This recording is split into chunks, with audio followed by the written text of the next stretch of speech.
안녕하세요. 오늘도 수요 신앙 강좌 오신 우리 예수동행교회 여러분들 주님의 이름으로 환영하고 축복합니다. 오늘도 기도하고 오늘 수요 강좌 시작하도록 하겠습니다. 사랑의 하나님, 귀한 시간을 저에게 허락하시니 감사를 드립니다.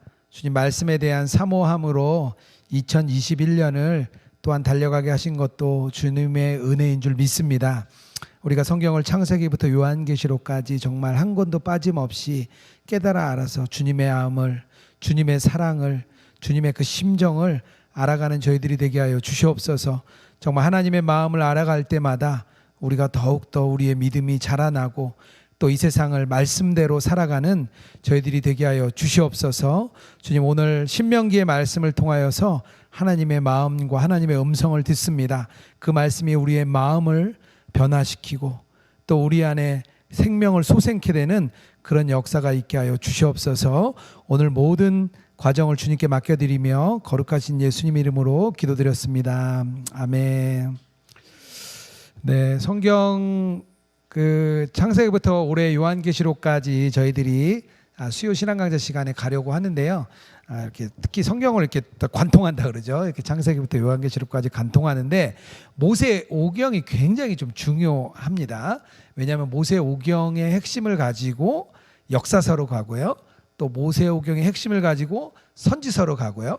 그 율법이라는 것을 가지고 시가서로 가기 때문에 모세 오경을 다 알면 구약을 다 아는 겁니다. 그렇게 좀 아시고 오늘 신명기 강좌, 특별히 좀 신명기 강좌 오늘 되게 중요한데요. 왜 중요한지 제가 말씀을 드리도록 하겠습니다. 먼저 신명기 31장 9절에서 13절까지 제가 오늘 본문으로 좀 채택을 했는데요. 저희가 워크북에도 좀 올려드렸고 PPT로도 좀 나가는데 우리 좀 한 목소리로 읽도록 하겠습니다. 또 모세가 이 율법을 써서 여호와의 언약궤를 매는 레위 자손 제사장들과 이스라엘 모든 장로에게 주고 모세가 그들에게 명령하여 이기를 매 7년 끝에 곧 면제년의 초막절에 온 이스라엘이 내 하나님 여호와와 그가 택하신 곳에 모일 때에 이 율법을 낭독하여 온 이스라엘에게 듣게 할지니 곧 백성의 남녀와 어린이와 내 성읍 안에 거류하는 타국인을 모으고 그들에게 듣고 배우고 내 하나님 여호와를 경외하며 이 율법의 모든 말씀을 지켜 행하게 하고 또 너희가 요단을 건너가서 차지할 땅에 거주할 동안에 이 말씀을 알지 못하는 그들의 자녀에게 듣고 내 하나님 여호와 경외하기를 배우게 할지니라. 아멘. 이스라엘 백성이 여기 말씀에 보면 할 일이 있어요. 뭐냐면 이렇게 옛날에는 뭐 아무래도 이때만 해도 성경이라는 저희 종이 이런 텍스트가 없었기 때문에 인쇄물이 없었죠. 그러니까 이제 뭐 한 질 정도의 성경을 가지고 있을 수밖에 없었기 때문에 이거를 7년에 한 번은 꼭 들려주라는 거예요. 그래서 이스라엘 백성은 7년에 한 번 말씀을 통독해야 되는 이렇게 사명을 주신 거죠. 하나님께서 사명을 주셨는데 7년에 한 번이니까요. 한번 자기 나이를 한번 7로 이렇게 한번 나눠보세요. 한 20세면은 3번 정도 통독을 해야 되고요. 저는 따져보면 한 7번 정도 통독했으면 딱 되네요. 그러니까 이게 더 많으면 뭐 당연히 좋죠. 근데 최소치입니다. 최소치. 요 정도는 성경에서 이제 하라고 하는 거니까 내가 목표를 가지고 뭐 그런 분들도 많아요. 이제 제가 같이 예전에 속회할 때 같이 통독해 보면 처음으로 통독했다 뭐 이렇게 얘기하시는 분들 많이 있었습니다. 이렇게 오랜 생활, 사실 신앙생활을 해도 통독을 한다는 게 좀 쉬운 일은 아닙니다. 그런데 뭐 어떤 경우는 1년에 한 번, 1년에 2번 통독을 하는데 물론 이렇게 통독만 해서 이렇게 좀 의미가 없기도 해요. 왜냐하면 통독을 하면 좋죠. 이렇게 돌아서면 굉장히 기분 좋죠. 통독을 마쳤기 때문에 아주 뿌듯한데 그리고 집에 가면 생각이 안 나는 거예요. 이게 매년 반복되면 1년에 한 번 읽고 2번 읽고 3번 읽어도 이해가 안 되기는 사실 마찬가지입니다. 그래서 지금처럼 강의를 듣고 성경을 읽으면 굉장히 좀 이렇게 이해가 잘 됩니다. 들은 만큼 눈에 보이기 때문입니다. 저도 지금도 성경을 통독할 때 꼭 창세기 강의를 듣고 창세기 읽고 레위기 강의 듣고 레위기 읽고 그래서 저도 매년 1독씩 하고 있는데 작년에는 저희가 이제 그 한메리 집사님 걸로 했고 올해는 공동체 성경 읽기 하고 있는데요. 앞부분에 이렇게 잘 설명을 해주니까 굉장히 좋더라고요. 그래서 어쨌든 그렇게 성경을 좀 읽어 나가시는 게 되게 좋다 저는 생각하고요. 많이 읽는 것도 사실은 크게 뭐 좋죠. 많이 읽으면 좋은데 무조건 읽기만 하는 건 의미가 없습니다. 예전에 성경 백독 사관학교 뭐 이런 게 있었어요. 뭐 무슨 장로님이라고 했었는데 막 사람들이 가서 막 백독을 하고 막 했는데 나중에 보니까 이분이 신천지에서 교육받은 게 나와가지고 지금은 이단으로 이렇게 저기가 됐고요. 지금 안 하고 있어요. 그러니까 뭐 100번 읽어야 된다. 뭐 100번 읽으면 좋죠. 근데 그렇게 잘못 읽을 수도 있다는 것. 그래서 본인이 막 거기 그런 얘기를 많이 하셨댔어요. 예전에 목회자들이 성경 하도 안 읽으니까 하나님이 자기에게 성경을 많이 읽고 깨달은 거를 알려줘라 이렇게 얘기를 했다. 그래서 하다 보니까 나중에 뭔가 문제가 있어서 보니까 이단 사상을 가지고 성경을 가르쳤던. 그래서 바른 강의와 바른 통독, 바른 강의와 바른 통독이 너무나 중요하다는 것 이렇게 좀 오늘 좀 말씀드리고 시작하고 싶습니다. 모세 오경의 이 토라의 마지막이 이제 신명기예요. 근데 신명기가 조금 지루하긴 합니다. 왜냐하면 신명기 자체가 율법서기 때문에 좀 지루하게 느껴질 수 있어요. 근데 신명기가 말하고자 하는 그 중요성 그거를 깨닫지 못하기 때문에 좀 지루할 수가 있습니다. 그래서 제가 오늘 좀 개관을 들어가기 전에요. 신명기가 왜 중요한지 그 얘기를 먼저 조금 나누고 가려고 해요. 신명기는요 모세 오경의 결론이기도 하지만요 그 다음부터 이어지는 역사서 그러니까 뭐 여호수아 사사기 룻기 이렇게 세 가지 있고 삼상아 왕상아 대상아 이렇게 있다 그랬죠. 또 세 가지 있고요. 그리고 에스라 느헤미야 에스더까지 총 요게 이제 역사서인데 이 역사서의 시작이기도 합니다. 그러니까 이 결론이 내려지고 역사서의 서론이 되는 거예요. 그래서 신명기에 나오는 그 다음 이야기의 구약 이스라엘 역사를 그래서 뭐라고 얘기하냐면요 신명기적 역사관이다 이렇게 얘기를 해요. 또 한편으로는요 신명기적 신앙관이다 이렇게도 표현을 하고요. 그러니까 상당수의 이 신학자들은요 이스라엘의 역사를 신명기적인 역사다 이렇게까지 이야기를 합니다. 이 역사서가 다음부터 쭉 이어질 건데 역사서는 좀 스토리텔링이기 때문에 좀 재미있습니다. 지루하지 않고 오늘까지만 조금 지루할 것 같아요. 어쨌든 이 신명기적 역사, 신명기적 신앙관, 신명기적인 이 그 역사관이라고 표현을 할 때 신명기가 그만큼 중요하다는 겁니다. 그리고 더 나아가서는요 이 구약에 나오는 선지서, 뭐 대선지서, 길면 대선지서예요. 짧으면 소선지서고 이 선지서에 나오는 모든 내용도 신명기의 확대판입니다. 결국 신명기가 확장돼서 이야기하는 거예요. 왜 중요한지 아시겠죠? 역사관, 선지서 다 신명기를 통해서 시작되기 때문에 중요한 겁니다. 신명기를 이렇게 확장해서 설명한 거예요. 왜냐하면 이스라엘의 최고의 선지자가 누구냐면 모세예요. 이스라엘의 최고 선지자는 모세입니다. 그래서 모세기가 한 신명기의 말씀을 가지고 선지서들은 다 적용을 해나가요. 그렇기 때문에 신명기가 중요한 겁니다. 특별히 신명기의 가치 중에서 첫 번째는요 훌륭한 왕의 자질 이게 신명기에 들어 있습니다. 하나님을 경외하면서 이 하나님이 주어진 율법에 따라서 통치하느냐 안 하느냐 그러니까 이 나중에 왕이 뭐 좋은 사람이었냐 뭐 인품이 좋았냐 이런 게 아니라 이 왕의 기준은요 이 왕의 자질과 공적은 이 하나님의 말씀을 지켰느냐 지키지 않았느냐가 핵심인데요 그 핵심이 바로 신명기라고 말을 합니다. 왕이 해야 될 역할도요 신명기가 이렇게 설명을 해주고 있어요. 신명기서에 이제 17장 4절에가 또 20절까지 그 얘기가 쭉 나오는데요. 첫 번째 왕이 되면요 뭐라고 얘기를 하냐면요 많이 가지지 말라. 왕은 많이 가지면 안 된다는 거예요. 요즘에 큰 대형 교회 목사님들이 아주 좋은 자동차를 탑니다. 가끔 이제 큰 행사가 있어서 교회의 주차장에 가보면 지상 주차장에는 가장 좋은 차들 대한민국에서 볼 수 있는 가장 좋은 차들이 즐비하다고 해요. 이거는 어느 교단이나 동일한 이야기입니다. 왕이 되면 많은 것을 가지지 말라고 했는데 우리 한국 사회에서는 성공의 기준, 성공의 척도가 좋은 집과 좋은 차와 좋은 직장 뭐 이런 것들이 성공의 기준이다 보니까요. 자연스러운 모습인 거예요. 세상에서 좋은 차를 타면 성공했구나 이렇게 이야기할 수 있죠. 그래서 좋은 차를 타는 사람을 꼭 나쁘게만 볼 게 아니라 참 열심히 세상을 살아서 참 성공하는 삶을 살았구나, 참 본받을 만하다, 이렇게 세상은 생각할 수 있습니다. 그러나 그리스도인들은요 그렇게 생각하면 안 되는 거예요. 또 두 번째는요, 아내를 많이 두지 말라 그래요. 거기 나와요. 아내를 두지 말라. 근데요, 솔로몬이 몇 명의 아내를 두냐면요, 1000명의 아내를 둡니다. 300명의 정실 아내와 또 이 그 첩을 700명을 이렇게 두죠. 1000명이죠. 엄청난 인원이죠. 근데 뭐 그때 당시에 정황은 그럴 수밖에 없었어요. 왜냐하면 그때 당시는 나라라는 개념보다는요, 민족, 그 소수 부족들이 곳곳에 있었습니다.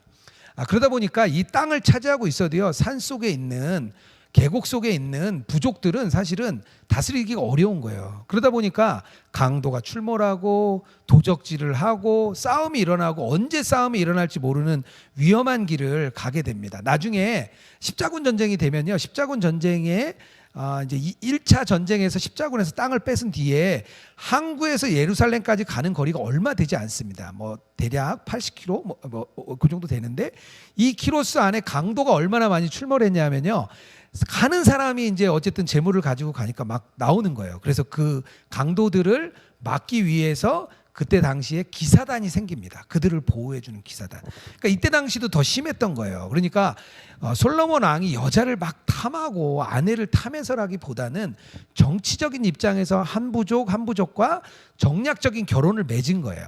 그래서 그들과 함께 정략을 맺음으로 인해서 안전을 도모하고자 했던 거죠. 솔로몬이 정치적인 이유였습니다. 단 이 여인들이 올 때 이방 신들을 같이 데리고 오고 그 신전을 세워주는 일이 생긴 거죠. 어쨌든 아내를 많이 두지 말라 그랬어요. 은금을 자기를 위하여 쌓아두지 말래요. 자기를 위해서 은금, 부정축제하지 말라는 왕의 이야기가 나옵니다. 또 율법을 이렇게 잘 등사해서요, 그것을 주야로 읽고 백성 위에 교만하지 마라, 또 이런 얘기가 나옵니다. 그리고 또 어떤 얘기가 나오면요, 기륭을 말하는 점쟁이들 믿지 마. 점쟁이들 믿지 말라고. 그거 다 엉터리야, 이렇게 이야기가 나옵니다. 왕들에 대한 기준도 신명기에서 말하고 있어요. 또 신명기는요, 참 예언자와 거짓 예언자의 기준을 제시해 줍니다. 신명기 18장 20절에서 22절에 그런 말이 있어요. 근데 22절에 이렇게 나옵니다. 만일 선지자가 있어 여호와의 이름으로 말한 일에 증언도 없고 성취함도 없으면 이는 여호와께서 말씀하신 것이 아니요, 이렇게 이야기하고 있고요. 후일에 이스라엘 예언자들과 그들의 예언의 지위 여부를 판단해라, 이런 이야기가 나옵니다. 참 예언자와 거짓 예언자를 하는 기준도 나와요.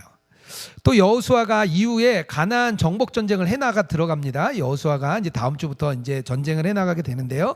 거기에 대한 교훈도 제시해요. 뭐 담대하라, 뭐 전진해라, 뭔가 이렇게 전쟁에 대한 근본 원리도 신명기에서 담고 있습니다. 또 신명기는요, 하나님과 맺은 언약이 나와요. 그러니까 이스라엘의 그 신실함에 따라서 복을 줄 것이냐 아니면은 저주를 할 것이냐, 생명이냐 사망이냐, 이것에 대한 이야기도 우리 신명기의 28장부터 그 뒤로 나오고 있습니다. 나중에 북이스라엘이 712년에 아수르에 망하고요, 그 586년에 남유다가 바벨론에 망합니다. 그리고 그 망한 이유를 뭐라고 얘기하냐면요, 하나님과의 언약을 지키지 않았기 때문이다. 이것을 1000년 뒤에 일어날 일을 이미 이때 이야기를 해주고 있습니다. 이후에 나타나는 예언자들, 예레미야, 에스겔, 호세야, 아모스, 이런 예언자들이 신명기의 가르침을 따라서 이렇게 이야기를 합니다. 신명기 이야기를 그대로 끌고 와서 자신의 말로 선포를 하게 됩니다. 또 나중에요, 바벨론 포로에 갔다가 다시 되돌아오죠. 70년 만에 되돌아왔을 때 에스라가 다시 다 모아놓고 이 이스라엘 백성에게 다시 부흥을 선포하고 다시 회복을 선포합니다. 이스라엘의 영적인 갱신을 선포할 때 에스라가 가지고 오는 그 근거의 말씀이 바로 신명기의 말씀입니다. 구약에서요, 이렇게 많은 이야기들이 신명기의 말씀을 가지고 역사서와 예언서를 끌고 갑니다. 신약에요, 가장 많이 나오는 그런 이제 구약의 예들이 있습니다. 뭐 책도 있어요. 뭐 신약의 구약 사용 핸드북 뭐 이런 책이 있는데요. 거기 보면 신약에 있는 이 예수님과 신약의 저자들이 어떻게 구약을 가지고 와서 사용하는지 이제 이야기를 하는데요. 창세기, 신명기, 시편, 이사야, 요게 네 가지가 가장 많이 구약에서 인용하는 말씀인데 그 중에서 신명기는 한 80여 회 정도가 이렇게 인용을 하게 됩니다. 특히 예수님이요 광야에서 40일의 시험을 받습니다. 첫 번째 시험이 돌을 떡으로 만들어라 이렇게 나올 때도 그때 신명기 말씀, 사람이 떡으로만 살 것이 아니요 하나님의 말씀으로 산다, 이게 바로 신명기의 말씀을 또 그대로 가지고 옵니다. 그리고 또 사단이 얘기하죠. 나에게 경배해라, 그럼 내가 이 땅 너에게 주겠다 얘기할 때 또 예수님께서 신명기의 말씀을 가지고 오셔서 승리를 하십니다. 특별히 율법의 가장 큰 계명이 무엇입니까? 이렇게 물을 때 쉐마의 말씀, 나중에 이따가 설명드리겠는데요. 신명기 6장 5절에 마음을 다하고 뜻을 다하고 힘을 다하여 내 하나님 여호와를 사랑하라, 이 말씀, 또 신명기의 말씀을 가지고 오셔서 예수님이 이렇게 이야기를 하십니다. 신명기가 되게 중요한 것 같죠? 네, 좀 들어보니까 신명기가 되게 중요한 것 같아요. 우리 신명기를 사실은 되게 좀 지루하고 어려운 이제 율법으로 생각하기 때문에 쉽게 이렇게 지나치고 지루할 수 있는데요. 신명기는 이렇게 되게 중요한 역할을 합니다. 오늘 신명기를 알면은요, 거의 나머지 부분들은 다 뻥 뚫릴 수 있을 만큼 신명기가 굉장히 중요합니다. 구약이 좀 어렵고 힘들고 했던 이유는요, 신명기를 확 이렇게 관통해서 들어갔어야 되는데 신명기를 그냥 지나가 버리고 나니까 뒤에 구약의 이야기들이 사실 잘 이해가 안 가는 겁니다. 흥미가 좀 생기셨죠? 네, 이제 좀 개요로 좀 들어가 보겠습니다. 책 이름은 제가 거기 좀 써놨는데요. 히브리어로는 이것이 말씀들이다, 뭐 이런 말씀이고요. 70인역, 그러니까 70인역은 처음에 조금 뭐 설명을 안 드린 것 같은데 70인역은 나중에 이스라엘 백성이 다 흩어지고 나서 히브리어 쓰는 사람들보다 그때 당시에 이제 이 그 언어를 쓰는 사람이 더 많았던 거예요. 그래서 그것을 이제 맞게, 이제 헬라어에 맞게 이렇게 번역을 해준 게 70인역이라고 보통 이야기를 하는데요. 거기는 두 번째 율법 이렇게 이야기를 합니다. 그런데 사실은 두 번째 율법이 아니고요, 처음에 말했던 시내산 언약, 그 율법을 다시 이렇게 해설하고 보완하고 확대해서 적용한 거기 때문에 저희 이제 한국어 표현, 여기서 신자가 되풀이할 신인데요, 명령을 다시 되풀이해서 이야기해 주는 것, 되풀이한 명령, 율법을 되풀이하여 설명했다, 이런 말이 더 잘 맞는 것 같아요. 한국 표현이 더 잘 맞았던 것 같습니다. 저자는 우리가 모세로 인정을 합니다. 모세 오경은 모세가 저자인 것으로 인정을 합니다. 여기서 인정을 한다는 거는요, 워낙 오래된 문서이기 때문에 저희들이 뭐 맞다 이렇게보다는 정황적인 근거가 모세가 썼다는 게 가장 뭐 이렇게 얘기하죠, 과학적으로 적합하다, 뭐 이런 표현이 될 것 같아요. 모세가 쓴 것으로 인정된다, 이렇게 보시면 될 것 같고요. 모세가 시내산에서 하나님께 말씀을 받아와서 이렇게 이야기했던 레위기를 다시 해석한 설교입니다. 1세대 사람들은 다 죽었어요. 옛날에 시내산에서 율법을 다 들었던 사람들은 광야 40년 동안 다 죽은 거예요. 그리고 이제 그 2세대 백성들이 보니까 율법에 대해서 이제 모세가 보니까 실제로 이렇게 자세하게 풀어서 설명한 적이 없는 거예요. 40년 동안 광야를 헤매고 다녔으니까 뭐 그럴 새가 없지 않았나 싶어요. 어쨌든 2세대에게 40년 전에 받은 율법을 다시 한번 이렇게 설명해 주는 그런 이야기입니다. 레위기라는 율법을 받았어요. 그리고 율법을 가지고 민수기에서 우리가 40년 동안 이제 훈련을 했습니다. 율법을 가지고 40년 동안 훈련도 해보고 이 율법이 얼마나 중요한지 40년 뒤에 다시 모압 평지 가나안 들어가기 전에 서서 훈련이 다 끝난 다음에 다시 한번 율법을 설명해 준다, 이렇게 좀 이해하시면 더 좋을 것 같습니다. 1절 끝에 이렇게 나옵니다. 이스라엘 무리에게 선포한 말씀이라. 그래, 뭐 말씀이라는 건 결국에는 선포했다, 그러니까 모세가 선포한 거니까요, 우리가 지금 얘기하는 설교라고도 이해할 수 있을 것 같습니다. 그렇다면 왜 민수기 아니죠, 지금 신명기 하고 있죠. 네. 신명기를 왜 기록했을까요? 도대체 왜? 뭐 그때 율법 받았던 레위기 있는데 그걸 보여주면 되지, 왜 신명기를 기록했을까? 그 이유가 있습니다. 첫 번째는요, 2세대에게 교육할 목적이 있는 거예요. 2세들에게. 이 이스라엘 백성의 광야의 가장 마지막 여정의 시점입니다.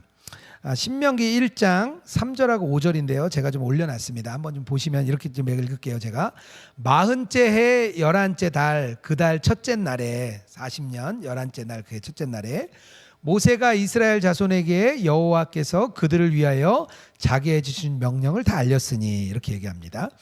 모세가 요단 저편 모압 땅에서 이 율법을 설명하기 시작하였더라 이렇게 이야기를 합니다. 40년의 긴 광야의 여정을 마치고 가나안 땅에 들어가기 위한 가장 고목전에서 이제 설명을 하는 거예요. 여기 서 있는 사람들은요, 옛날 1세대 때 사람들은 다 죽었어요. 그리고 2세대의 이스라엘 새로운 백성들이 여기 서 있습니다. 1세대는요 가나안 땅에서 다 죽었어요. 아니, 가나안 땅이 아니라 그 광야에서 다 죽었어요. 광야에서 불평하고 불신하고 다 죽고 2명만 딱 나왔죠. 여호수아와 갈렙만 2명만 딱 남았습니다. 그리고 이 약속의 땅에 들어갈 사람은 2세대 백성입니다. 하나님이 왜 여호수아와 갈렙만 남겼을까요? 이 굉장히 2명에 대한 특별한 또 이유가 있습니다. 이 여호수아는요, 이 전형적인 이스라엘 백성의 계파입니다. 이 족속이에요. 그 12제파 중에 한 명이에요. 근데 그때 당시에요, 이스라엘의 지파들이 나올 때 이스라엘 백성들만 나온 게 아니고요. 거기 보면 다른 같이 살던 다른 잡족들이라고 표현을 해요. 잡족들이 같이 다 나왔습니다. 이스라엘 외에 다른 부족들 같이 나왔어요. 갈렙이 어디 이렇게 보면 어디 족속이라고 나오냐면 그니스 족속이라고 나와요. 그니스 족속의 자손이 갈렙입니다. 갈렙이라는 뜻이 그래서 개라는 뜻이 있대요. 여러 가지 뜻이 있는데 그중에 개라는 뜻이 있다는 거예요. 그러니까 왜냐하면 이방인들을 이렇게 이스라엘 백성들은 거의 개와 같이 그렇게 이제 판단을 했거든요. 그래서 이 나중에 요단강을 건너가는 2명 여호수아 하나님의 백성과 갈렙 이방 민족의 대표자 그니스 족속의 대표자가 이 안에 들어와서 유다 백성 이제 족속이 된 거죠. 이방인과 이 이스라엘 백성이 함께 건너가는 모습. 그래서 하나님께서 여호수아 갈렙을 남겨주셨다. 이런 신학자들이 이렇게 표현을 합니다. 약속에 들어갈 수 있는 자격을 얻은 사람들은요 2세대인데요. 이 2세대가 율법을 사실 잘 몰랐던 것 같아요. 그래서 약속의 땅에 들어갔을 때 이 새로운 약속의 땅 환경에서 어떻게 살아야 될지 설교를 하게 된 겁니다. 광야 땅에서 살았을 때와 또 다른 상황이 된 거죠. 그리고 또 이스라엘 백성이요 가나안 땅에 들어가게 되면 우상이 굉장히 영향이 많았어요. 그때 당시 가나안 땅은 악이 만연하고 이방에 대한 이방 신상에 대한 그런 종교성이 엄청난 그런 곳이었기 때문에 하나님께서는 이스라엘 백성을 이렇게 보호할 목적이 있었던 거예요. 그래서 계속 이야기하죠. 나 외에 다른 신을 섬기지 마라. 이 이야기를 계속해서 합니다. 그리고 신명기에 보면은요. 모세의 리더십이 여호수아에게 자연스럽게 이양되는 모습이 나옵니다. 여호수아에 가면 여호수아가 그 이야기를 나중에 이어봤지만요. 처음에 신명기 1장과 신명기 31장에 이 지도력이 모세에서 여호수아로 이렇게 넘어가는 그런 이야기들이 앞과 뒤에 딱 이렇게 포진되어 있어요. 모세가 이 가나안 땅에는 들어가지 못하지만 하나님께서 모세와 맺었던 언약, 아브라함과 맺었고 이삭과 맺었고 이 모세와 맺었던 언약을 여호수아를 통해서 신실하게 이루실 것이다. 이것을 보여주고 있습니다. 시내산 율법과 신명기의 차이점을 제가 좀 이렇게 좀 넣어놨어요. 시내산 율법과 신명기 율법에 조금 차이가 있습니다. 첫 번째는요. 예전에는 제사장과 레위가 구별됐어요. 옛날에 그 고라 자손 생각나시죠? 레위는 역할만 했던 고라 자손이 제사장이 되고 싶었다가 크게 심판을 받게 되죠. 그런데 신명기의 율법에서는요. 그게 없어져요. 모든 레위인들이 다 제사장이 될 수 있도록 해줍니다. 그리고요. 짐승은요. 화목 제물로만 바친 짐승만을 먹었어요. 근데 나중에는 각성해서 그냥 원하는 대로 먹게 해줍니다. 이제 막 다 흩어지겠죠. 시내산 율법에서는요. 안식일을 지키는 이유가 있는데 그게 뭐냐면요. 하나님께서 창조 후에 7째 날 쉬셨기 때문에 이것을 이야기합니다. 그런데 율법에서는요, 신명기 율법에서는 안식일 준수 이유가 좀 확장이 돼요. 하나님께서 이집트의 압제에서 너희들을 구원하셨기 때문에 너희들이 안식일을 준수해야 된다. 창조 사역만 있었다면 이제 역사가 이제 진행됐잖아요. 역사성이 이제 합쳐졌어요. 율법이라는 시내산 율법의 역사성이 합쳐져서 신명기 율법이 되면서 창조 원리와 구원 원리 두 가지가 다 이제 이 신명기 안에 들어가게 됩니다. 레위기에서 이스라엘은요 광야에서 생활을 했기 때문에요 같이 모여 다녔어요. 그리고 그 정 가운데 이렇게 그 율법 그 성막이 있었죠. 성막 중심으로 이렇게 생활을 했다면 신명기 이후에는요 각 족속이 막 다 흩어져요. 땅에 지파를 막 배분합니다. 여호수아서에 가면 지파를 배분하기 때문에 아마 지파별로 흩어질 것을 염두에 두고 이 신명기의 율법을 다시 한번 설명하지 않았나 그렇게 이야기를 합니다. 시내산 율법과 신명기 율법의 차이를 조금 이제 아셨죠? 이제 왜 이제 했는지. 신명기의 구조를 이렇게 보통 이렇게 네 가지 정도로 나눌 수 있어요. 이렇게 성경을 이해할 때 먼저 이렇게 구조를 먼저 딱 파악을 하고 구조마다 하나씩 장별로 이렇게 들어가는 방식이 보통 성경을 연구하는 방식입니다. 그래서 머릿속에 먼저 뭐 서론 본론 결론이겠죠. 이게 서론 본론 결론을 좀 나눠 놓고 각 서론에는 어떤 얘기, 본론에는 어떤 얘기, 결론에는 어떤 얘기 이렇게 해서 딱 정리를 하시면 한 권에 대한 정리가 맞춰지게 됩니다. 그래서 제가 요거를 정리를 표로 이렇게 좀 그래서 넣어놨어요. 3번의 설교가 나옵니다. 이 신명기에는 모세가 한 3번의 설교와 플러스 모세가 했던 최후의 죽음, 모세의 죽음 이야기가 나옵니다.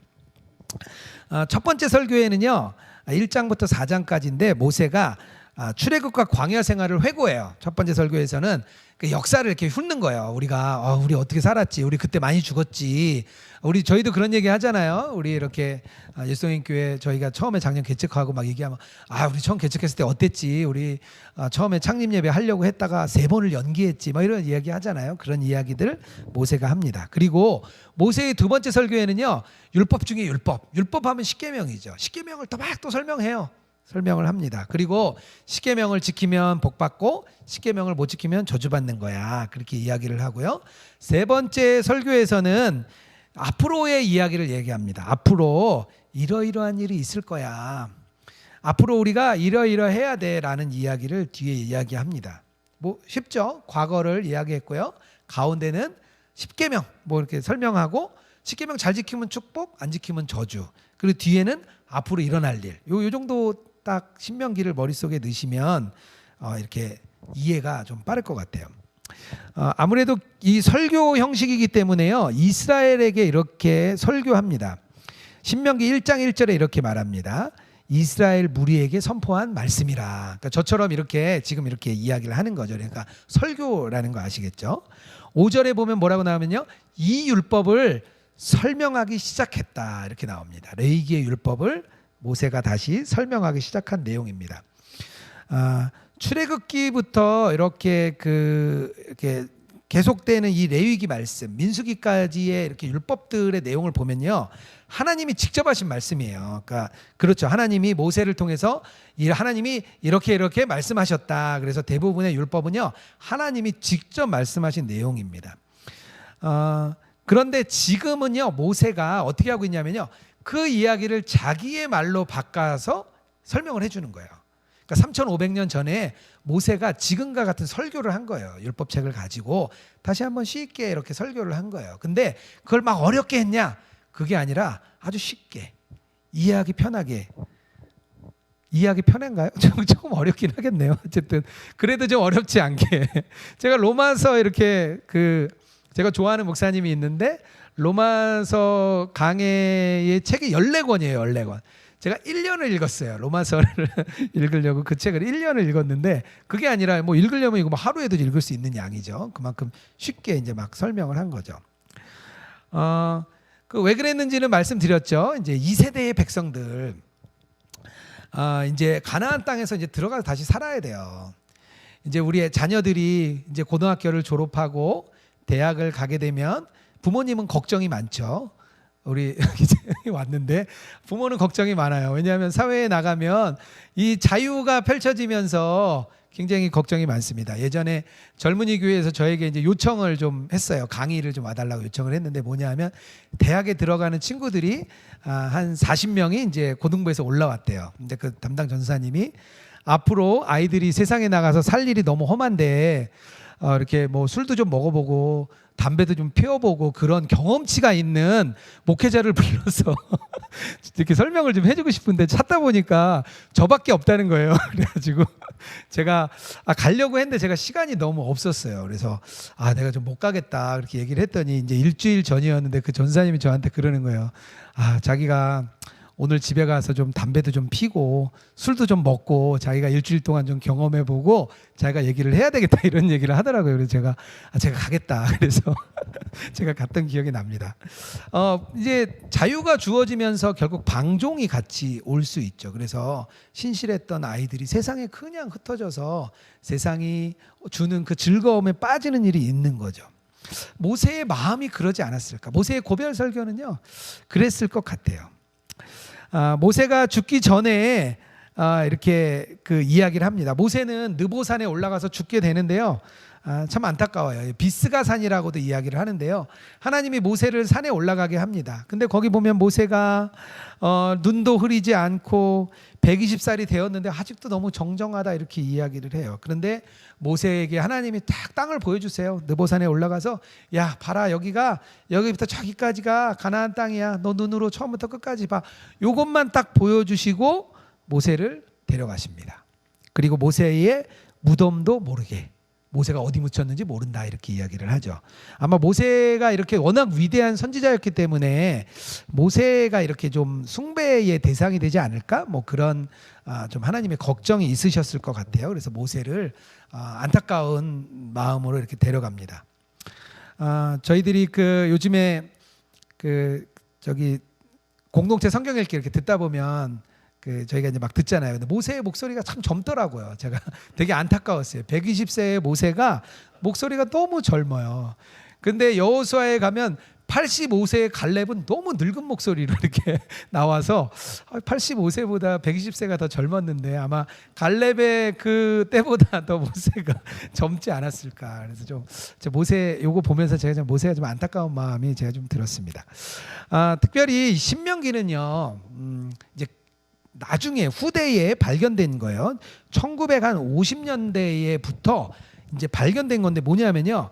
그때 당시에 고대 근동 지방에 기원전 한 2000년 정도 전에 국제 조약들이 있었어요. 힘센 나라와 약한 나라들이 조약을 맺은 그거를 고대 종주권 조약이라 그래요. 종과 주인, 그 속주와 이 비속주 간의 이런 저기를 맺는 언약을 맺는 종과 주인이 맺는 계약 방식이죠. 그게 막 발견되기 시작한 거예요. 그래서 그 발견되는 문서들을 확인해 보니까요. 신명기의 문서가 그랑 너무 비슷한 거예요.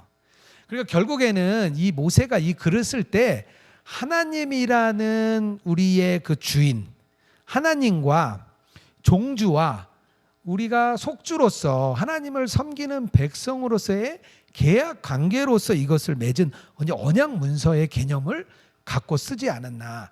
이것을 발견하면서요. 이 신명기의 그 연구가 엄청나게 발전을 합니다.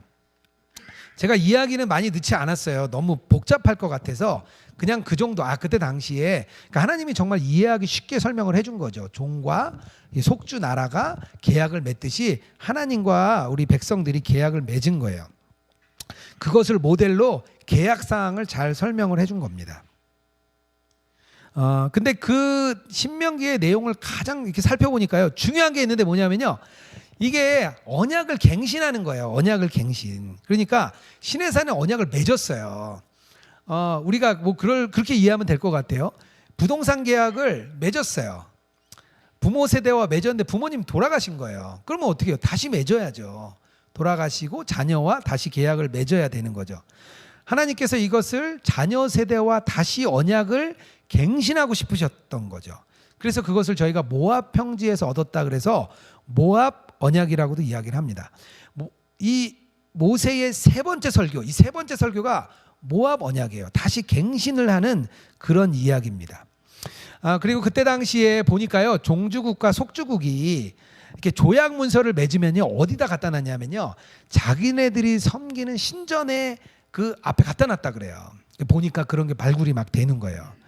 저희가 십계명을 보면 어디다 놓냐면요 언약궤 하나님의 발 앞에 놓습니다. 그러니까 결국에는 이해하기 좋게 해준 거죠. 하나님 그림을 보여주시는 거죠. 언약궤 밑에다가 이 십계명을 놓은 것은요 너와 나의 계약이야. 이것을 하나님이 그때 당시의 그림으로 보여주셨던 것 같습니다.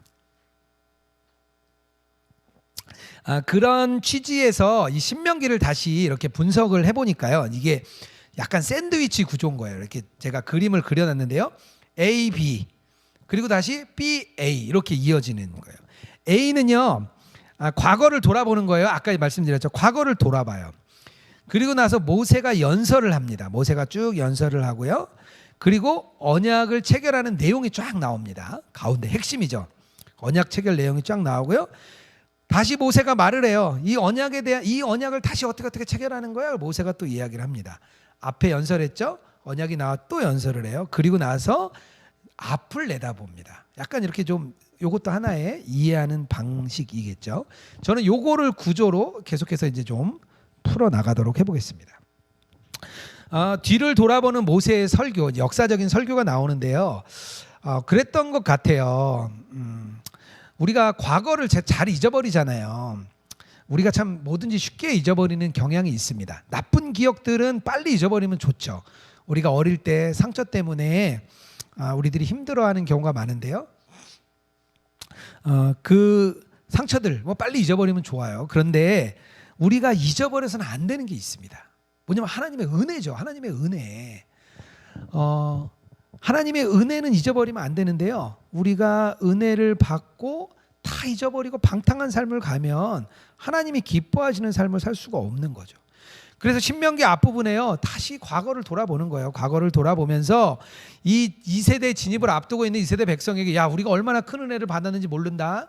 우리가 야 그 홍해를 건널 때 이게 물이 벽처럼 쓰고 우리는 건너가고 이집트 군인들은 따라오다 다 죽었다. 우리가 만나도 먹었고 메추라기도 먹었다. 우리의 신발이야 봐라. 이게 신발이 얼마나 좋은 신발인지 아니? 40년이 지났는데 내 신발이 아직도 안 닳았다. 이거 되게 좋은 신발이야. 이렇게 막 이야기하면서 이제 과거를 이야기하는 거죠. 출애굽 2세대가요. 1세대의 잘못을 반복하지 않으려면요. 이 은혜를 기억해야 될 거예요. 그래서 제일 먼저 모세가 그것을 이야기를 합니다. 궁극적인 미래, 긍정적인 미래, 좋은 미래를 차지하려면요, 과거의 좋은 이 경험과 지식이 밑바탕 되지 않으면 안 됩니다. 그래서 이렇게 부정적인 것은 잘 잊지 말고 과거의 좋은 기억을 잘 가지고 이스라엘이 살아가야 된다. 이렇게 자녀들에게 이렇게 가르쳐 주는 겁니다. 지금 시대에 우리들이 자녀 교육이 참 되게 중요한 것 같아요. 온라인 세대가 됐죠. 우리가 주일 예배를 우리가 온라인으로 드립니다. 부모 세대는요 어떻게든 적응을 해요. 막 어떻게든 적응을 해요. 근데 저희 아이들 세 아이가 집에 있는데요. 저는 이렇게 주일날 또 아침에 일찍 나오고 아이들이 자고 있는 모습을 보고 갔다 오면 또 대부분 또 이렇게 놀고 있어요. 그래서 항상 물어봅니다. 아이들이 예배를 잘 드렸냐? 뭐 오늘 설교는 누가 했냐? 설교 말씀은 뭐냐? 그래서 제가 항상 가서 물어봐요. 왜냐하면 제가 이제 아무래도 이제 그냥 저만 나오다 보니까 아이들이 제대로 예배를 드리지 알 수가 없는 거예요. 그래서 꼭 잠자는 아이들을 깨워서 제가 오늘 예배 잘 드려야 된다. 꼭 옷 갈아입고 예배 드려라. 뭐 이렇게 제가 막 얘기를 해요. 그 아이들에게 갔다 와서 또 물어보고요. 그러니까 아이들에게 이런 신앙이 전수되지 않으면은요 참 어려운 것 같아요. 우리가 그동안 교회 학교 우리 부모 세대가 잘못이 있어요. 뭐냐면요. 아이들의 신앙 교육을요. 어디다 맡겼냐면 교회 학교에다 맡겼어요. 그냥 교회 학교에다 애들 딱 던져주고요. 자기는 예배드리러 가는 거예요. 아이들에게 신앙 교육을 부모 세대가 한 게 아니라 교회 학교 전도사님들, 교회 학교 목사님들에게 교육을 맡겨놓은 거예요. 저희가 패밀리 위드 지저스라는 그 예수동행 그 이렇게 어린이 예수동행 이렇게 책에 보면 일주일에 한 번씩 패밀리 위드 지저스라는 내용을 저희가 넣어놨습니다. 그건 뭐냐면요. 아이들에게 가르쳐 주자는 거예요. 뭘 가르쳐 주냐면요. 뭐 성경을 가르쳐 주고 뭐 지식도 가르쳐 주고 이런 게 아니라 엄마 아빠는 이렇게 예수님과 동행했다. 너는 어떻게 살았니? 이걸 같이 나누자는 거예요. 일주일에 한 번 엄마 아빠는 나 이렇게 예수님 알고 나 예수님께 나 막 화가 났는데 예수님이 그래 참으라 그래서 나 참았다. 넌 어떠니? 뭐 이렇게 이야기를 좀 나눠주자는 거예요. 정말 아이들에 대한 교육 우리 김영희 전사님이 잘 준비하고 계십니다. 그렇죠? 네. 저희 예수동행 교회에서 우리 아이들과 같이 정말 예수님과 동행할 수 있도록 저희들이 잘 준비해 나가고 있어요. 그래서 그게 좀 잘 되어서 한국 교회에도 좀 알리고 이렇게 좀 위지엠에서 그런 사역도 저희가 하려고 계속 고민하고 있습니다. 아이들에게 대한 신앙 교육 안 되면은요 부모 세대에서 끝나는 거죠. 교육과를 아무리 크게 지어 놓으면 뭐예요? 아이들이 없는데요. 그러니까 우리들이 아이들에 대해서 이렇게 잘 교육해 줄 필요가 있다는 것을 우리 부모님 세대가 좀 우리 절실히 좀 깨달았으면 좋겠다 하는 마음이 들었습니다. 갈 길이 먼데 제가 네네 되게 많이 남았는데요. 네, 하여튼 빨리빨리 나가보겠습니다. 모세의 두 번째 설교가 나옵니다. 이게 신명기의 핵심적인 화두. 신명기의 핵심적인 화두가 뭐냐 이렇게 한마디 이야기한다면 하나님을 어떻게 사랑할 수 있을까? 이건 것 같아요. 하나님과 언약을 맺은 이스라엘 백성이 약속의 땅에 들어갔는데 도대체 내가 어떻게 살아야 되는가? 이게 되게 중요한 질문입니다. 창세기부터 민수기까지 계속 하나님이 나와요. 근데 하나님은 어떤 분으로 나오냐면요. 우리가 경외해야 되고 충성해야 되고 무섭고 두렵고 그런 분으로 좀 많이 나와요. 잘못하면 막 그냥 죽는 거예요. 그런 하나님으로 계속 나옵니다. 물론 구원을 이루어 가시는 하나님이신데 그 이야기가 직접적으로 나오지 않아요. 그런 사랑이 있는. 근데요 신명기에서는요 하나님을 경외할 뿐만 아니라 사랑하라 이렇게라고 아주 직접적으로 이야기를 합니다. 그리고 하나님을 동시에 사랑하면서 경외해야 된다는 이야기가 나옵니다. 특히 하나님을 어떻게 사랑해야 되냐? 마음을 다하여 사랑해야 된다고 나옵니다. 단순히 출애굽기부터 민수기까지 율법적이고 제도적이고 규범적으로 사랑하는 것이 아니라 이제는 하나님을 마음을 다하여서 우리가 사랑해야 된다고 계속 나옵니다. 신명기 4장 29절이에요. 마음을 다하고 뜻을 다하여 그를 찾으면 만나리라. 마음이 나왔어요. 신명기 5장 29절입니다. 항상 이 같은 마음을 품어 나를 경외하며. 마음을 품으라는 거예요. 신명기 6장 4절에서 5절이에요. 이스라엘아 들으라. 들으라. 이게 쉐마라 그래요. 쉐마. 그래서 우리가 뭐 쉐마 하는데 쉐마가 들으라 그거예요. 그 원문에는 들으라 이스라엘아 이렇게 거꾸로 나옵니다. 쉐마 이스라엘 이렇게 이야기를 합니다. 뭘 들으라는 거예요? 내 마음을 다하고 뜻을 다하고 힘을 다하여 내 하나님 여호와를 사랑하라. 이것을 들으라는 거예요. 인간이 하나님을 사랑하되 정말 인간의 모든 이 존재에서 모든 에너지와 열정과 송두리째 바쳐서 사랑하는 것. 이 사랑을 하라고 나옵니다. 물론 제가 마지막에 결론에 이야기할 거예요. 이게 안 되죠. 안 돼요. 우리가 안 돼요. 그래서 우리가 어떻게 해야 되는지 제가 결론에 좀 이야기하겠습니다. 어쨌든 성경에서 유일하게 이 말씀을 이마에도 붙이고 집에도 붙이고 여기저기 붙여놔라. 내 시작은 미약하나 끝은 창대하리라 이런 거 붙이라는 게 아니고 이 말씀 붙이라는 거예요. 신명기 6장 6절에서 9절 나옵니다. 너희는 이 말씀을 마음에 새기고 뭐 가르치고 집에 갈 때든지 누웠을 때든지 일어났을 때든지 이거 가르치고 너의 손목에 메고 기호에 삼고 미간에 붙이고 문설주와 바깥문에 기록해라. 유일하게 기록하라고 하신 말씀이 바로 이 말씀입니다. 율법학자가 예수님께 나중에 찾아와요. 예수님께 물어요. 율법 중에 어떤 계명이 제일 큰 계명입니까? 율법학자는요 어느 정도였냐면요 율법학자 5명이 모이면요 성경을 다 쓴다 그랬어요. 다 외우는 사람들. 율법학자들은 율법을 그렇게 공부하는 사람들이에요. 가장 이스라엘에서 똑똑한 사람. 지금 뭐 전 세계에서 가장 똑똑한 사람 유대인들이라 그러죠. 전 세계의 부의 전체의 몇 프로를 갖고 있는 뭐 유대인. 그래서 지금도 뭐 유대인 교육법 그러면 다 베스트셀러예요. 이때 당시에도 유대인들이 똑똑했던 것 같아요. 5명이 모이면 성경을 외울 정도였어요. 그 율법학자가 예수님께 말합니다. 율법 중에 어떤 계명이 큰 겁니까? 이렇게 물어볼 때 예수님이 대답하죠. 내 마음을 다하고 목숨을 다하고 힘을 다하여 내 하나님 여호와를 사랑하라. 이것이 첫째 계명이요. 둘째는 내 이웃을 내 몸과 같이 사랑하라. 이 엄청난 율법을요 예수님이 2가지로 딱 요약해 버리시는 거예요. 하나님 사랑, 이웃 사랑이라는 대주제를 예수님이 정리해 버리십니다. 어쩌면은요 다른 율법이 필요 없는 것 같아요. 예수님이 이거 하나면 다 된다 말씀하신 것 같습니다. 쉐마 말씀에 맞춰서 그 바로 신명기 5장이에요. 제가 장수별로 이렇게 타고 내려가고 있습니다. 신명기 5장에 보면 십계명이 나오는데요. 십계명은 1계명부터 3계명까지 하나님에 대한 이야기입니다. 뭐 시내산 계명을 통해서 줬던 계명을 다 합치면 613가지로 보통 이야기를 하는데 그것을 딱 줄이면 이제 십계명이죠. 613가지가 십계명이 되는데요. 하나님을 위한 것, 다른 것 사랑하지 말라는 거예요. 토인비라는 분이요 이렇게 이야기를 해요. 아놀드 토인비가 말을 합니다.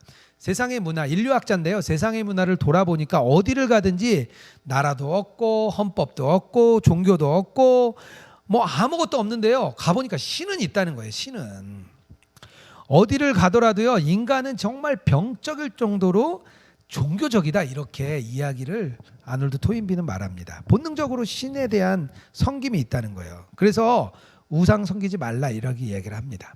그때 당시에는 뭐 우상을 이렇게 만드는 것 우상이라고 했겠죠. 오늘날에는 뭐 그렇죠. 뭐 저희가 뭐 교회에 우상이 있는 것도 아니고 저희는 우상을 섬기지는 않죠. 하지만 우리가 하나님보다 더 사랑하는 것 있다면 뭐 그것이 우상이 되는 거예요. 자기 자신을 사랑하는 사람은요 자기 자신 우상 되는 거예요. 다른 것보다 부동산, 집 이게 모든 이야기의 중심이 되는 사람은요 돈을 더 가치 여기는 사람이죠. 제가 이렇게 아까 뭐 이야기하다 보니까 제가 어제 밤에 이제 밀리의 서재 제 책을 잘 읽는데 제가 어제 보니까 돈의 속성이라는 책을 읽다 잠들었더라고요. 제가 그래서 제가 혼자 막 이 내용을 쓰다가 갑자기 제가 그 생각이 났어요. 혼자 막 제가 웃었는데 어쨌든 나보다 더 사랑하는 것, 자녀를 더 사랑하면 그게 또 우상이 될 수도 있는 거죠. 그리고 자기가 뭐 운동 더 좋아하는 것, 뭐 그것 더 사랑할 수도 있는 거죠.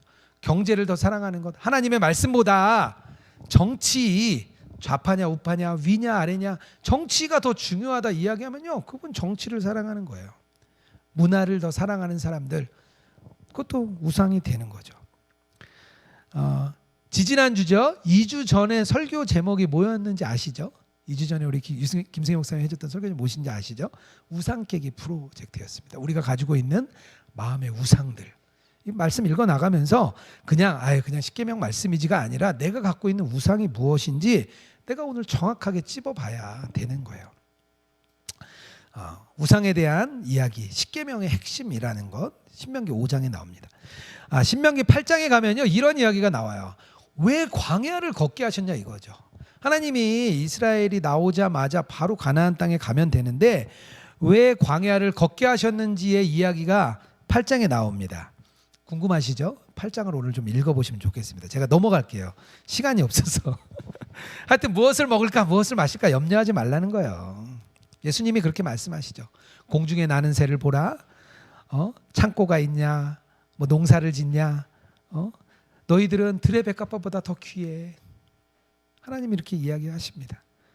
그러니까 먹는 거 걱정하지 마 이렇게 이야기를 하는 내용이 나오고 있습니다. 신명기 28장에는요 복과 저주가 나와요. 1장부터 14절까지 율법을 지키면 주시는 복에 대해서 막 아름답게 나옵니다. 내가 하나님 여호와의 말씀을 삼가 듣고 내가 오늘 내가 명하는 그 명령을 지켜 행하면 그러면서 막 이야기가 나와요. 어떤 복을 줄 건지 막 놀라운 복 이야기가 막 나옵니다. 그러면서 내 하나님 여호와께서 너를 세계 모든 민족 위에 뛰어나게 하실 것이다. 막 저희가 기도 제목으로 붙잡을 만하죠. 우리의 자녀가 세계의 모든 민족 위에 뛰어나게 하시게 해주십시오. 이렇게 우리가 기도할 만해요. 우리가 복을 주십니다. 그런데 그 뒤에 15절부터 69절까지는요 뭐가 나오냐면요 율법을 지키지 않았을 때의 저주가 나옵니다. 그냥 절수로 봐도요 4배가 많아요. 내용 자체가 지키지 않았을 때 4배가 너무 많습니다. 15절입니다. 내가 만일 내 하나님 여호와의 말씀을 순종하지 아니하면 내가 오늘 내게 명하는 그 모든 명령과 규례를 지켜 행하지 아니하면 이 모든 저주가 내게 임하고 내게 미칠 것이니라 이렇게 이야기합니다. 무시무시한 말씀들이 뒤에 계속해서 나옵니다. 그런데 하나님과 맺은 언약의 좋은 부분만 이야기하고 뒤에 있는 부분을 이야기하지 않는다면 이것은 하나님이 주신 말씀을 그대로 전하는 것이 아닙니다. 우리가 성경을 가르칠 때 빼먹지 말아야 되고요, 더하지 말아야 되고요, 왜곡하지 말아야 되는 거죠. 이단 사상들 다 왜곡되어 있잖아요. 성경의 본래 목적대로 복과 저주를 공평하게 가르쳐 줄 수 있어야 합니다. 우리가 자녀들에게 또 내 자신에게 두 가지의 이야기를 다 읽어 나가면서 적용을 해 보아야 됩니다. 드디어 29장에 나오면요, 모세의 마지막 세 번째 설교가 나옵니다. 모압 평지에서 다시 맺은 언약이기 때문에 모압 언약이라고도 얘기하고요, 언약의 갱신이라고도 이야기를 합니다. 아까 말씀드린 것처럼 1세대는 다 진멸했고요, 그리고 들어갈 땅이 달라요. 그동안 광야에서의 경험은 이제 필요가 없어졌어요. 예전엔 어른들이 백발은 참 지혜 있는 모습이고, 그리고 또 우리 어른들의 좋은 멘토, 어른들이 그런 멘토가 됐어요. 그런데 제가 얼마 전에 이렇게 신문 기사, 그 뉴스 기사를 보니까 어떤 엄마가 딸에게 전화해서 울었다는 거예요. 왜냐하면 이 키오스크 앞에서 이걸 눌러야 되는데 누를 줄 몰라서 햄버거가 먹고 싶었는데 못 드시고 그냥 왔다. 엄마 전화하지. 근데 막 우셨다는 거예요. 그러니까 요즘에 어른들이 참 어려워하세요. 왜냐하면 이 스마트폰이라는 세계로 바꾸면서요, 저희 할머니, 저희 어머니는요, 저희 막내딸이 저희 어머니 담당입니다. 그래서 막내딸이 이제 어머니가 오시면 핸드폰을 저희 이제 어머니가 저희 막내에게 줘요. 그래서 막내가 이렇게 해줍니다. 과거의 이 이야기들이 마치 좀 이렇게 달라진 거예요. 광야에서의 삶은 가나안 땅에 들어가서의 삶과 너무 다릅니다. 그래서 어쩔 수 없이요, 다시 언약을 재갱신해 주는 거예요. 다시 모세가 설명을 해주는 거예요. 대신 언약에 갱신할 때요, 다 바꾸는 게 아니에요. 근본적인 원리, 구원의 근본, 이런 것들은 바뀌는 게 아닙니다. 단 상황이 다르는 거죠. 하나님께서 아담과 맺었던 언약, 노아와 맺었던 언약, 아브라함과 맺었던 언약, 모세와 맺었던 언약, 그리고 다윗과 맺은 언약, 그리고 예수님 세대의 새 언약까지 이 언약의 근본 원리는 바뀌지 않습니다. 내가 하나님 되고 너희는 내 백성이 된다. 나는 너희 아버지 되고 너희는 나의 자녀 된다. 언약, 내가 너희를 구원하겠다. 이런 언약이라는 거는요, 바뀌지 않습니다.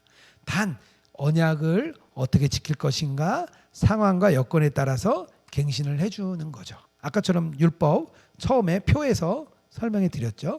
시내산 율법과 이 신명기 율법이 어떻게 다른지 그런 이야기들이 나오고 있습니다. 31장 34장에 가면요, 모세가 최후를 맞이합니다. 모세는 이야기를 하죠. 매 7년마다 율법을 좀 낭독해 줘야 돼. 7년에 한 번씩 낭독을 해야 된다고 가르쳐 주었습니다. 31장 10절에서 11절의 이야기를 나누죠. 그리고 마지막에요, 모세가 질문을 하나 던져요. 이런 질문을 던집니다. 언약을 잘 지킬 수 있을까? 배부르고 등 따시면 언약을 잘 지킬 수 있을까? 너희들 부유해지면 언약을 잘 지킬 수 있을 거야? 이렇게 질문을 던집니다. 모세가 그런 질문을 이스라엘 2세대 백성에게 던져줍니다. 신명기 31장 16절과 20절입니다. 이 백성은 그 땅으로 들어가 음란히 그 땅의 이방신들을 따르며 일어날 것이요, 나를 버리고 내가 그들과 맺은 언약을 어길 것이라. 하나님께서 너희들 언약을 어길 거야. 베드로, 너 나 따르겠다가 했지? 너 나를 3번 부인할 거야. 마치 이런 말씀처럼 이야기를 하십니다. 20절에요.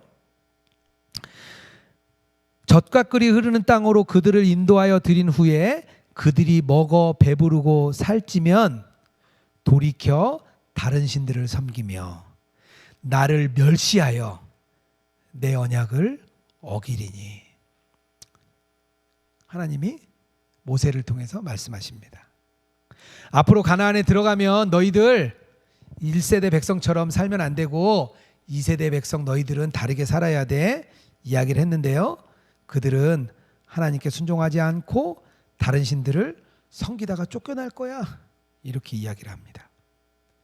우리가 하나님을 믿어서 먹어서 살찌고 배부르면 하나님을 더 잘 섬길 거야. 광야와 같이 척박한 곳이 아니라 우리가 좀 풍요로운 삶이 되면 여유도 생기고 시간적인 여유도 있고 하니까 내가 더 잘 섬길 거야. 하나님, 제가 조금 더 좋아지면 제가 더 잘 섬기겠습니다. 하나님 맡겨주신 사명 제가 더 잘 섬기겠습니다. 이렇게 우리들 이야기합니다. 그런데 그런 역사가 없습니다. 먹어서 배부르고 살찌니까 하나님이 말씀해 너희들은 나를 등질 것이다. 이렇게 이야기를 합니다. 앞부분에 보면요. 그 31장에 그 얘기가 나와요. 이제 마지막에 모세의 이야기 중에서 모세가 노래를 지어요. 갑자기 모세가 노래를 지으라고 합니다. 하나님이요. 모세에게 야, 너 노래를 하나 지어. 이렇게 얘기를 합니다. 되게 이렇게 노래를 자주 해요, 원래. 창세기에서도요, 그 출애굽기에서도요, 이렇게 홍해를 건넌 뒤에 모세의 노래를 부르고 미디안의 노래를 부르고 막 노래를 부릅니다. 그런데 여기서 모세에게 부르란 노래가 있는데요. 이 노래는요, 하나님이 직접 가사도 알려주셨어요. 너 마음대로 짓는 게 아니라 이건 내가 가르쳐 줄 거야 하면서 노래를 가르쳐 줍니다. 하나님이 직접 노래를 불러줘요. 그 노래가요, 32장에 아주 계속해서 나옵니다. 주요 내용은 이런 내용이에요. 백성들이 나중에 내가 망하고 어려웠는데 이거 하나님이 우리 가운데 안 계셔서 우리가 이렇게 된 거 아니냐, 이런 이야기들 너네들이 할 거야. 분명히 너네가 망하니까 이거 하나님이 안 도와주시니까 우리가 어려운 거 아닙니까? 하나님 왜 우리 안 도와주십니까? 이렇게 이야기를 나올 때 그때 물으면 너희가 다른 신들을 섬겨서 악행함으로 내가 너희를 떠났다. 이 이야기를 하라는 거예요. 31장의 17절에서 19절에요. 그 이야기가 좀 이렇게 압축돼서 나옵니다. 제가 좀 읽어볼게요. 17절입니다. 그들을 버리며 내 얼굴을 숨겨 그들에게 보이지 않게 할 것인즉 그들에게 환난이 임할 때에 그들이 말하기를 이 재앙이 우리에게 내림은 우리 하나님이 우리 가운데 계시지 않는 까닭이 아니냐 할 것이라. 반드시 내가 내 얼굴을 숨기리라. 19절에 말합니다. 이제 너희는 이 노래를 써서 이스라엘 자손에게 가르쳐 그들의 입으로 부르게 하라. 나를 위하여 이스라엘 자손에게 증거가 되게 하리라. 그러니까 얘기하는 거예요. 그들이 돌이켜 다른 신들을 따르고 모든 악을 행함으로 인해서 내가 떠났다. 내가 그냥 떠난 게 아니야. 너희들은 그냥 내가 떠났으니까 그렇다고 생각하지. 그런 거 아니야. 860년 약 1000년 뒤에 나라가 망하고 바벨론에 끌려갑니다. 그때 왜 이스라엘이 망했는지 신명기의 말씀을 통해서 설명을 해주고 있습니다. 나중에 나오는 선지자들이요, 이 신명기의 말씀을 갖고 와서 바벨론에서 패망한 백성들에게 너희들이 왜 망했는지 알아? 바로 이것 때문이야. 이렇게 설명을 합니다. 바벨론이라는 70년의 바벨론 생활 뒤에 돌아온 이스라엘 백성들은요, 그 뒤로 절대 안 하는 게 하나 생기는데요. 우상숭배는 그 뒤로 안 해요. 우상숭배, 우상이 아무것도 아니라는 것은 그것을 통해서 알게 됩니다. 그런데 이렇게 생각할 수 있을 것 같아요. 이렇게 언약을 우리 2세대 백성, 1세대 다 죽었어요. 언약 하나님의 말씀을 불평하고 불만한 백성 다 죽었어요. 2세대 백성이 여기 섰어요. 그런데 이 2세대 백성은 좀 뭔가 좀 이렇게 희망찬 미래가 있어야 되는데 하나님께서 너네들도 약속 어차피 너네들 못 지킬 거야 이렇게 이야기하면 무슨 희망이 있을까요? 도대체 우리가 구원은 받았는데 언약은 지키지도 못하고 괴롭기만 하다면 무슨 희망이 있겠습니까? 저희가 제자훈련 지금 5주차가 끝나는데요. 3주차, 4주차 우리의 죄를 고백하고 나의 복음을 나누는 시간이 있습니다. 그런데 우리가 가지고 있는 이 끔찍한 죄의 문제들, 이것이 참 떨어지지 않아서 우리가 참 눈물로 기도를 하게 됩니다. 이 괴롭기만 한 이 미래, 무슨 희망이 있겠냐는 거죠. 그런데 하나님께서는요, 그렇게 끝이라고 말씀하지 않으시고요. 이 신명기 안에서 하나님이 은혜, 하나님이 이끄심, 하나님이 어떻게 은혜로 이끌어 줄 것인지에 대한 말씀을 해주고 가십니다. 신명기 30장 6절이에요. 제가 실어놨는데요. 제가 좀 읽어보겠습니다. 내 하나님 여호와께서 내 마음과 내 자손의 마음에 할례를 베푸사 너로 마음을 다하여 뜻을 다하여 내 하나님 여호와를 사랑하게 하사 너로 생명을 얻게 하실 것이며 이렇게 말합니다. 바로 마음의 할례를 주겠다고 이야기를 합니다. 우리의 노력으로 안 되지만 하나님께서 우리 마음에 할례를 주셔서요, 바로 마음의 할례를 통해서 행하시겠다고 말하는 거예요. 이게 바로 이 마음의 할례가 뭐냐면요, 나중에 우리 십자가의 거듭남이죠. 예수님께서 십자가에서 세우신 그 새 언약, 이 새 언약을 바로 마음의 할례라고 우리는 표현을 합니다. 예레미야 선지자가 예고를 합니다. 나중에 에스겔 선지자도 새 언약에 대해서 이야기를 해요.